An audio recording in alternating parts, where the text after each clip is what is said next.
video guys, nandito sa kusina ng madam ko nang guys. Magluto ako ng sigang na bangos. Lagyan ko ng kangkong, kamatis, sibuyas, saka luya. Ganun lang, saka sinigang powder. Simple lang po today guys. Ang lunch lang niya, madam ko niyang.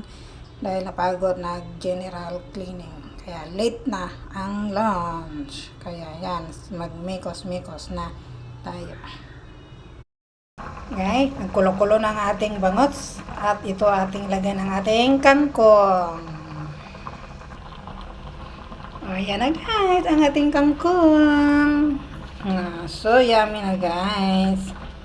Ayan. Alam nyo ba guys, ang kangkong dito guys, very special. Kaya wag nyo maliitin ang kangkong guys. Kaya napaka-nutritious, healthy. Kaya yun ang pinaka-special dito guys. Ang kangkong.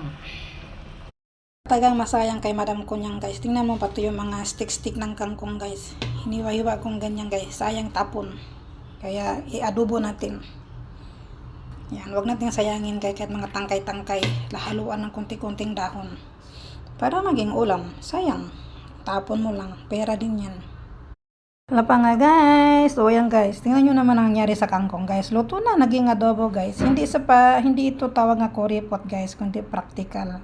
Huwag natin sayangin ang tangkay ng kangkong guys. Plus, sinigang na kangkong. Puros na ako kangkong guys. Meron na kang banana. Yan. Gawin natin healthy ang ating life guys. Diba? Kailangan natin maging healthy at malusog para meron tayong lakas sa sabak sa panibagong trabaho. O ganun guys, hanggang dito na lang yung madam ko niyang. Sana may natutunan kayo guys na huwag nyo sayangin ang mga tangkay ng kamote o whatever dyan, kangkong. Pwede papakinabangan. Sayang guys, pera din yan. Okay, hanggang dito na lang yung madam ko niyang. Paalam. Is it, mama. Ito ang lunch natin guys. Nang natira kahapon na bangos, nilagyan ko lang siya ng okra. Ayan, pinalangoy ko sa sabaw guys para healthy. Mausok-usok pa guys. Oh, mainit pa guys. Kaya plus kanin natin guys. Dami natin kanin. Kailangan natin kumain kanin guys. Carbo.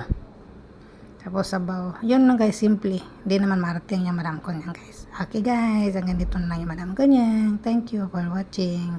God bless you all. Mama.